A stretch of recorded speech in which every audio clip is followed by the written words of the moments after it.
We're talking about one of the issues that I've been concerned about for a long time. In 2018, we had the Farm Act that took the hemp off the schedule, so we could actually start using it as it was used back in this country, way before it was even a country.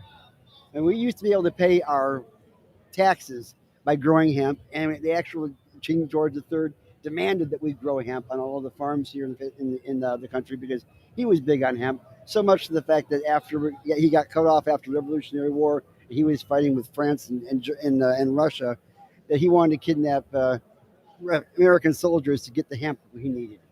So, and then after about the Civil War, we had what 8,500 farms of hemp, and we had so much hemp product. And then after the American Marijuana Tax Act, 1937, they stopped all hemp production in the United States, took it out of the feedstock and all that bit, and it's just creeping up back now. But I see the problem we have right now is that we have a fantastic hemp crop here in the United States, but we don't have the infrastructure to use every part of the plant as it had been used in the past.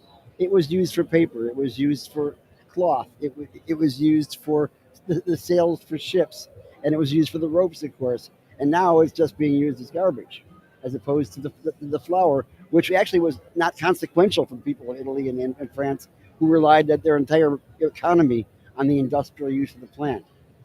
Now, Yep. you actually are interested in actually using the bast and the herd to go ahead and make products to make our lives easier. Correct. So I am the executive director of the U.S. Hemp Building Association. We're pushing for the hemp building products across the industry. Right now, we're seeing a wide variety of uses. There is the traditional, or I guess the widely known hempcrete or hemp lime that's being used for in Europe for over 30 years that we're trying to establish in this country. I got good news about that, but I'm going to hit the other couple other topics first. We also have bat insulation. We have there's a plant by Hempatecture in Idaho that's opening up that we're going to domestically make bat insulation to replace, the fiberglass stuff. And we also have like hemp wood, which is being made in Murray, Kentucky by Hemp Wood. And we see these new products, and this is just the tip of the iceberg. Like there's so many more products that can be made and so much more potential. And we as a trade association are trying to overcome the hurdles to help the entire industry be able to move forward. And to get that R&D investment, we really need from the current big businesses that are out there. Let's talk about the benefits of using hemp as a building material. What do you see as the main drivers for the reasons for using hemp as opposed to wood and concrete?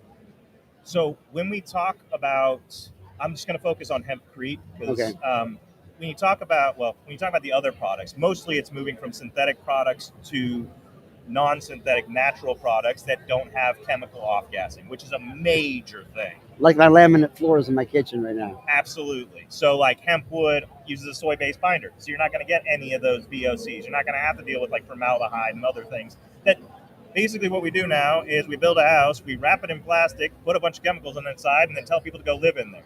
It's like we don't regulate the materials that are going in there, and then we are kind of using people as guinea pigs. And if people are sensitive, they're coming down with diseases and having big major issues. So when we talk about building with this, and more specifically, I'll kind of go into hempcrete, you have a giant carbon negative impact. So 40% of the world's carbon footprint is from the building industry, 11% from the parts that go into the building, and 29% about its operation, mostly through its heating and ventilation. We are dependent on heating and ventilation systems because of the way we construct buildings nowadays. With these materials, you have a carbon negative initial product because you have carbon absorbed as the plant grows that you're trapping within the stone that you're making in the wall. And then you have a good insulator that has a higher performance rating and is making you spend less and use less energy in your heating and ventilation system. So there's huge environmental impact and there's huge health impact because you're avoiding the unhealthy chemicals that we need to put in there now to allow us to live in these buildings that are unnecessary with this technology. And environmental ecologists call it the house effect. Essentially, that we are using Tyvek to wrap our houses, like you said, which is basically a plasticized paper. And of course, we used to using tons of asbestos. Now it's fiberglass to attach to it to get the R35 effect to be able to keep all the heat inside the house. And yet with hempcrete, there's less need for that, correct? Correct. So the thermal properties of hempcrete are complex. There's actually three parts to it. One is your steady state thermal transmission. So you heat one side, how much is the heat on the other? Another is a mass wall effect, because basically it's absorbing heat, trapping it like a battery, and then releasing heat. So when you have your daytime to nighttime heat shifts, you kind of have a balance there. And so you have less need for like a lot of AC during the day and any heating at night, and kind of balance out your system. Then you have a really special effect, which is called the hygroscopic effect, which is water vapor that's within the wall and in the hemp that is evaporating or condensing depending on heat variation. So as things get heat and that stuff evaporates, that reaction absorbs energy. So it actually brings the heat down, and vice versa. Some people call that a phase change effect with hempcrete, but all these things add up to a really high performing material. Now in Florida, we do cinder block homes on the first floor, and we go with fiberglass and adobe on the second, depending on the builder, of course. Yeah. Now, the first house that I got into in Florida, they used this German drywall that happened to have a lot of black mold involved in it, and sulfite gases were just invading our house. And that seems to be a repeated thing with new building materials or building materials that we're using, is we use something in our buildings until it's proven that it's poisonous enough that it's killing us. Then we stop using that, and we use something new in our building that does the same thing, and we repeat. So going back to these natural building materials that doesn't have any of that risk really is a sensible way to prevent all these repeated health consequences. Now, shout out to Bob Clayton, my buddy over in Tarpon Springs. Have you been to his hempcrete house? I have not been to his hempcrete house, which is really sad, and I need to contact him. Last time I was in Tampa area, I tried to reach out and wasn't able to make that connection. This time, my trip is too short for me to make that connection. But Bob Clayton's house in Tarpon Springs is an amazing example, and that's like over a decade old. Yeah. So that was kind of part of the first wave of real houses you saw in the United States, and now you're really seeing a strong industry forming since the hemp bill of 2018. Really, I mean, I've been in the house. We were there in July when it was like about 100 degrees outside. He didn't have his air conditioning on, but it was cool in the house. That's what I'm talking about. Isn't that amazing? And it was almost acoustically highly sound. It was quiet in the house. Yes, because you're dealing with a wall, like a mass wall. So there's a lot of things in there with air pockets that will absorb sound and lots of energy. So it's great for soundproofing. People talk about it for other sorts of energy control as well. Now, you're basically working with just building materials, right? Right. So are you dealing with fabrics as well in regards to the building of houses? No, we're definitely open to that. We just don't have a lot of products that have entered the market. We as a trade association are welcoming to everybody and everybody that's putting stuff in the industry. And the more products we have to promote, the better, because we need people to start making these decisions and pushing this stuff forward. So if anybody out there has a product like that, please reach out to us. USHBA.org is our website. You can find contact information there, because we need to keep moving forward. We need to keep this innovation happening. Right now we're focusing on a lot of things with building codes, getting into building codes. We're working on capturing carbon data and moving that forward. So there's a lot of potential, and definitely welcome any fabrics, any hemp plastics, any of these things. There's been a huge lag in regards to the building of infrastructure, in regards to utilizing all the harvests that are out there right now. And because of it, we had Hurricane Michael a couple of years ago that knocked down most of our pine forests in the Panhandle. We've had severe shortages of any of these things. One of the things you didn't mention yet is the sustainability of hemp as opposed to timber. Absolutely. So And that's what scared the shit out of Hearst, by the way. yeah, right now we're in a position where we kind of need timber for the building, because we're not to a structural point with a lot of these materials that we're making.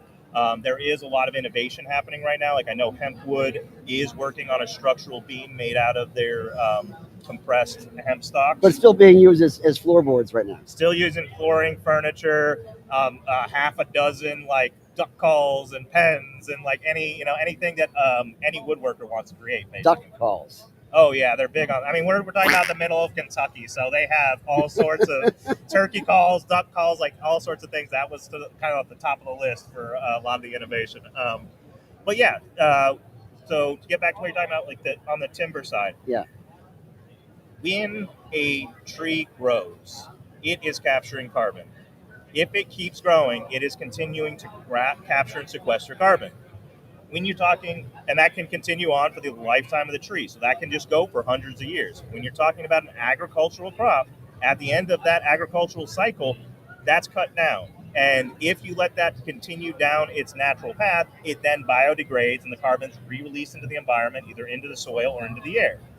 If you take that product and you trap it in hempcrete, you trap it in stone, you have taken and sequestered that carbon outside of the natural cycle and thus are sequestering carbon for 60 to 100, however long that building lasts. So I'm still worried about the effects of deforestation, not only just in the Amazon, of course, where it's a major problem, but even in the Pacific Northwest, where we continue to cut timber and cut timber and cut timber, and all that carbon that's been absorbed into those trees. If there wasn't the fires we have out in the West Coast, that carbon would be lost to the ground. So, well, you have a couple aspects. So you're saying if the tree fell, it would then get absorbed to the ground as it's digested. And hopefully somebody's there to plants. hear it. Yeah. Yes. But there's also the aspect of the root systems and the soil. When you do a lot of forestation, you actually are disturbing the soil and the carbon that's trapped in there. And that is another large release of carbon into the environment. So not only are you getting potential issues with the tree itself, but also the soil and the microorganisms and the things that are living in that environment that are subsoil, Yeah. which are very critical really to a lot of carbon capture that we currently have, and also critical for the health of that piece of land. Well, we're hoping that moving forward, hemp in its sustainability form will be continue to be used and for infrastructure, for biofuel, for fibers, for textiles, and everything else that has been used for in the past. And we can have a better control over climate control. Yes. Because right now we're being killed by these climate changes. People were threatening it for years, and now we are actually seeing it. So a really exciting thing about this time is there is this, you see this legislation and push for like a carbon neutral building environment. It's Yeah. like what they're pushing. We realize, and I think we want to make sure that everybody realizes that to hit that, there are certain carbon positive materials you need in your building. So you're going to need a carbon negative balance. This is an option. This is how you get there. So we believe hemp and natural building products are really the answer to this question that everybody's asking. And of course, it's also a concern, especially on the West Coast, in regards to water supply. Now, which takes up more water, forest or a hemp grove? I'm not an expert on that, so I can't say. I can tell you, for sure. almonds take up too much damn water. I'll tell you that right now. Oh, Almonds, yeah, absolutely. We are. That's one of the reasons we're having all these droughts, because they're growing so many almonds. Even soy doesn't take up that much water. But we've had a couple of crops that we have brought to this country that were not originally major crops that changed the whole ecology of things. We were actually attuned to be able to grow tobacco back in the 1700s because it was a highly water intensive crop. The problem is they just couldn't get the water to the tobacco, and the people who were growing tobacco before always grew it closer to a water source.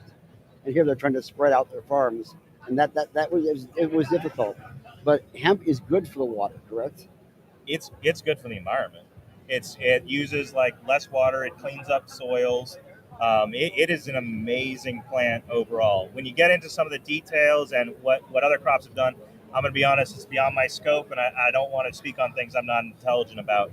But I can say that the hemp plant itself can clean up the environment, and that phytoremediation, or like remediating through the natural process, the biological processes of the plant, are a, a gift. Now, if you have a product that you want to be used in building that you know about, or you have a building that you want to see more hemp products in, where can they get a hold of you? So you can get a hold of me specifically email me at jacob@ushba.org. You can find a lot more about us at ushba.org. That's U.S. Hemp Building Association. USHBA. Yeah, absolutely. So it's U.S. Hemp Building Association. We also have a foundation taking donations to try to push these initiatives forward. Okay, Jacob, thank you very much. It's been great having a chance to talk with you. Enjoy the rest of the convention and have a safe trip back. Thank you very much. All right. You take care. And for the time being, we are out.